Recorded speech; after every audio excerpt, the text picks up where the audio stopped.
मैं नाला सोपारा में रिक्शा चलाता हूँ, जो कि एक रिक्शा को मारा गया, रिक्शे वाले को 1700 का फाइन भी दिया गया और कोई कानूनी कार्रवाई हुई ही नहीं। चौकी में जाने के बाद एनसी दाखिल हुआ, FIR दर्ज नहीं किया गया और वसूली हफ्ता चालू है, जो कि प्रशासन की सबसे सख्त गलती है। प्रशासन क्या नहीं जानती? प्रशासन भी जानती है मैम कि वक्ता वसूली हो रहा है। लाइन में जाने पर भगा दिया जा रहा है, लाइन की धमकियां मिल रही है कि लाइन नहीं लगाने दिया जाएगा। किसी की बाप की बकैती है, लाइन कोई रजिस्ट्री करा के रखा है क्या? पब्लिक के पुलिस स्टेशन जाने के बाद कोई सुनवाई हमारी नहीं होती, हमको हटा दिया जाता है पूरा दिन बैठा के। प्रशासन भी मिली भगत है, नहीं हुई। आम पब्लिक की कोई सुनता ही नहीं है मैम, कोई नहीं सुनता है। कार्रवाई नहीं, आज तक कोई कार्रवाई नहीं होगी और दलाली धड़ल्ले से चल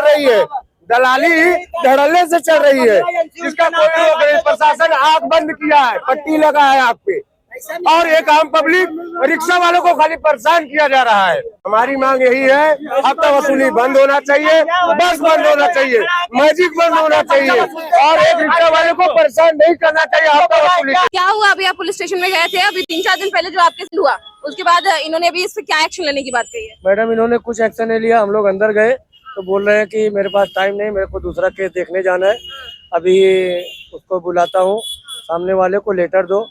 यही बात 4 दिन से बोल रहे हैं, यही आज भी बोले। अगर ये लोग मेरा FIR नहीं लिखते हैं तो मैं 3-3:30 बजे जाता हूँ DC ऑफिस में, वहाँ जाके मैं बैठूंगा। अगर DC मैडम कुछ करती है तो ठीक है। अभी क्या कहा इन्होंने, क्या करेंगे? एक्चुअल में कैसा है ना, यहाँ के जो वरिष्ठ पुलिस निरीक्षक है ना PI, वो अपने पुलिस वालों को बचाने में लगे हुए हैं, क्योंकि देखा जाए तो इनडायरेक्ट वो हफ्ता वसूल के यहाँ तक पहुँचा रहे हैं। आप समझ रहे हैं क्या, किस तरीके से पुलिस उनको बचा रही है? मतलब इनकी तिजोरी भर रही है, तिजोरी यहाँ भी भर रही है। हो सकता है हाई कमान से ऑर्डर होगा इनको पैसा वसूलने का, रिक्शे वाले को मारो, जबरदस्ती पैसा वसूलो, पैसा नहीं देते तो जबरदस्ती उनपे फाइन मारो उल्टे सीधे। अच्छा, 4 सीट 5 सीट जो बैठ के यहाँ पे रिक्शे वाले लेके जाते हैं ना, ये पुलिस की ही देन है। अच्छा। यहाँ का जो ट्रैफिक PI है ना, वो मिला हुआ है इन सबसे। अच्छा। ठीक है। चूरन क्या दिया आपको? इनको चूरन यही दे रहे हैं कि हमको एक केस में, हम अर्जेंट केस में बाहर जा रहे हैं। अच्छा। मतलब ये इनके साथ में जो इनके पुलिस वालों ने क्रिमिनल एक्टिविटीज किया है, उनको हेल्प ना करते हुए उनको दूसरा मैटर दिख रहा है। कहा जा रहा है कि उस जो हवलदार है हनुमंत सांगले, उनका ट्रांसफर किया गया है। ट्रांसफर से क्या होगा मैडम? ये घुमा फिरा के वसई में ही रहते, वसई विरार में ही रहते, 10 दिन के बाद फिर से वहाँ पे करेगा, भैया अभी डबल वसूली कर तू। पुलिस इस तरीके से वसूली कर रही है और ये जिस तरीके का क्रिमिनल एक्टिविटीज पुलिस कर रही है, ये नहीं चलेगा। यहाँ की जो सरकारें हैं, यहाँ के जो आमदार हैं, यहाँ के जो खासदार हैं, ये लोग भी सब इसमें मिले हुए हैं, इनका इन्वॉल्वमेंट है इसके अंदर। बेचारे अपना काम धंधा छोड़ करके, मतलब इतने दिन से पुलिस के आगे पीछे भटक रहे हैं और उनका इंतजार करने के लिए कि अभी साहब आएंगे, कुछ काम होगा, साहब आएंगे, कुछ काम होगा। घंटों धूप में खड़े थे, साहब कहते हैं कि हमको कोई अर्जेंट काम है, हमें कहीं और जाना है। अब भी अगर इस आदमी ने उस ऑफिसर के ऊपर हाथ उठाया होता ना, जेल में होते, वो जेल में होते, सारे सेक्शन के अंदर दुनिया भर के सेक्शन में इनके ऊपर फिट करके इनको जेल में भेज देते। अब तो यही रह गया, या तो वसई विरार में आम आदमी जिंदा न रहे, अगर रहे तो पुलिस के तलवे चाट के रहे। अपोजिशन पार्टी के कुछ नेता, यहाँ के जो वसई विरार के कांग्रेस के, वो भी पुलिस को समर्थन दे रहे हैं कि भैया हम इसको सेटलमेंट कराएंगे। मतलब आप लोगों को यहाँ पे अपोजिशन पार्टी जो है, आपको इनका सपोर्ट करना चाहिए, तो आप तो इनको सपोर्ट, पुलिस को सपोर्ट करने में लगे हो, पैसा खाने में लगे हो आप लोग। क्या नाम था उसका? वाघमारे करके कोई आया था इधर। क्या कहा वाघमारे ने? पूरा नाम तो मालूम नहीं, वाघमारे है और ऊपर से रामदास वाघमारे। इस तरीके से अवैध वसूली करवा रहा है पुलिसों के साथ में मिलके, और खुद भी रिक्शा यूनियन का अध्यक्ष है यहाँ का। वो ये ओसवाल से लेके, ये जो ब्रिज के लेके ओसवाल तक का रिक्शा स्टैंड है, ये इनका रिक्शा स्टैंड है।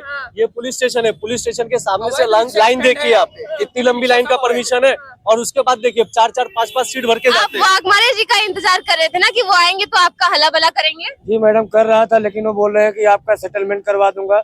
मैं बोला मुझे सेटलमेंट नहीं करना है, मुझे FIR करना है। मतलब इनडायरेक्ट नेता अपोजिशन पार्टी से लेके पुलिस प्रशासन तक सब मिलके ये पैसा इकट्ठा करने का एक प्लानिंग करके रखा हुआ है, नेक्सस है पूरा इनका।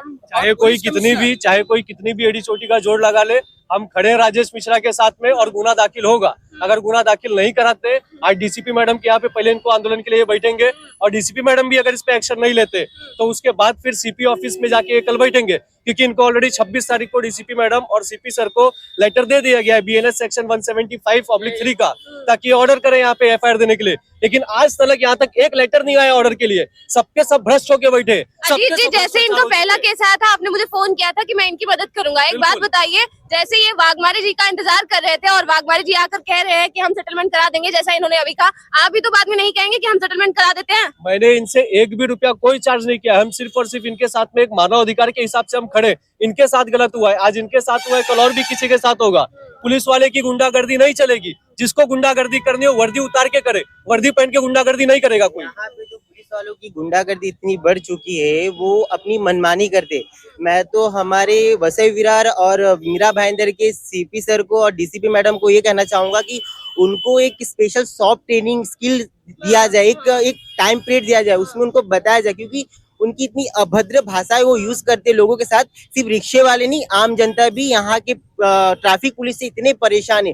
अभी आप देखेंगे हर जगह पे उनका मेन काम होता है। इवन की महाराष्ट्र हाईकोर्ट ने, बॉम्बे हाईकोर्ट ने यही कहा है कि ट्रैफिक पुलिस जो होते हैं उनका फर्स्ट प्रायोरिटी ट्रैफिक को क्लियर करना, ना कि सरकार के लिए राजस्व इकट्ठा करना। लेकिन आज जो है ट्रैफिक पुलिस का ये काम हो गया कि वो ज्यादा से ज्यादा राजस्व इकट्ठा कर रही है और इवन की ट्रैफिक को कंट्रोल नहीं कर रहा। आप देख लीजिए मैडम, आप भी यहाँ के रहवासी हो, आपको पता रहेगा इस कोने पे सबसे ज्यादा ट्रैफिक होता है रात को।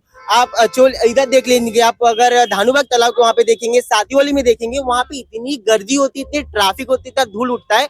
लेकिन नेता, पुलिस, गुंडा सबके विषय में एक शब्द में बोलना होगा तो क्या बोलेंगे? ये सबके सब मिले हुए हैं और मिल के सिर्फ यहाँ की जनता को चूस रहे हैं। ये सब भ्रष्टाचार है, कोई जनता का ध्यान नहीं देता है। सब अपने अपना जेब गरम करने के पीछे लगे रहते हैं, बस कोई किसका साथ नहीं देता आगे बढ़ के। अभी इन्हें न्याय कैसे यहाँ तो मिलेगा? हमको तो लगा था कि हम परिवर्तन कर रहे हैं, यहाँ की जनता को लगा, लेकिन परिवर्तन के बाद में ऐसा परिवर्तन हो रहा है कि पुलिस रिक्शे वालों को मार रही है, आम पब्लिक के साथ मारपीट हो रहा है। मतलब पुलिस को नॉलेज नहीं है क्या कैसे काम करना है? अभी इनको न्याय कैसे मिलेगा? अभी इनका जो न्याय है ना वो संविधान ही करेगा। संविधान के अकॉर्डिंग इनको न्याय मिलेगा और हमारा जो संविधान है इनके न्याय उनको ही दिला के रखेगा, क्योंकि संविधान से बड़ा कुछ नहीं, लॉ से बड़ा कुछ नहीं। तो अकॉर्डिंग टू लॉ इनको न्याय मिलके रहेगा। न्याय दिला के रहेंगे, न्याय दिला के रहेंगे। न्याय दिला के रहेंगे। गुना दाखिल होगा उन तीनों पुलिस वाले के ऊपर जिनका नाम है हनुमंत सांगड़े, अशोक पवार और एक राजपूत करके है। और इसके ऊपर हम अन्य भी जानकारी की इनके ऊपर डिमांड कर रहे हैं, क्योंकि उनके पास भी बॉडी कैम रहता है ना। आपने अब तक बुला के जांच क्यों नहीं किया? आप बॉडी कैम डिलीट होने का इंतजार कर रहे हैं क्या बैठ के? गुना दाखिल होगा, न्याय मिलके रहेगा। आपकी जनता से क्या अपील है?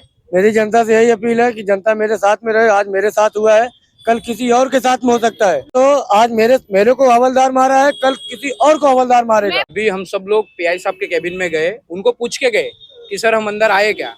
अंदर जाने के बाद उनका एटीट्यूड ऐसा है ना कि जैसा हम लोग कोई आतंकवादी है। पूछ के क्यों नहीं आया, ये इस तरीके की इनकी भाषा है वरिष्ठ पुलिस निरीक्षक की। जब इनका जादव साहब है, विजय जादव, इनको ये नहीं समझ में आ रहा है, अरे वो आपके लिए पर्सनल कैबिन नहीं दिया है, वो हमारे लोगों के लिए दिया है, जनता के लिए दिया हुआ है। और आप हमको बोल रहे हो कि पूछ के नहीं आया। क्यों पूछ के आएंगे? अच्छा, वहाँ अंदर जाके खड़े हैं, कोई पंखा नहीं चालू है पब्लिक के लिए और खुद वो एसी में बैठे। वो भी हम सीपी ऑफिस से हम वो भी इंक्वायरी निकाल रहे हैं कि भाई इनको एसी अलाउड है कि नहीं है। मना किया गया था ना, मना किया है, लेकिन ये लोग अवैध तरीके से पैसा अर्जित करके एसी चला रहे लोग, और आम जनता जो है पंखा भी नहीं चालू करके रखा है लोगों ने। उनके लिए देखिए, आप अंदर जाके देखेंगे तो पंखा भी नहीं है, इतनी गर्मी लग रही है और खुद एसी में बैठे हैं। खुद एसी में बैठ के मजा मार रहे हैं और लोगों से पैसे वसूली करने के प्लान बना रहे हैं लोग। जो उनके मतलब की बात करे उसको लोग को एंटरटेन करने के लिए आधे घंटे का टाइम है, ये एंटरटेन करेंगे। और जो इनसे सवाल पूछे उनको ये पूछते कि तू हमको पूछ के आया क्या अंदर? ये इनके ऐसी भाषा है। ये चल रहा है। मैं जनता से ये भी कहना चाहूंगी कि अगली बार अगर आप टैक्स दे ना, तो आप ये सोच कर दे कि आपके इलाके का पुलिस स्टेशन कैसा है, अस्पताल कैसा है, शिक्षा का मंदिर कैसा है, सड़क कैसी है, व्यवस्थाएं कैसी हैं, ये सब देख कर टैक्स दें।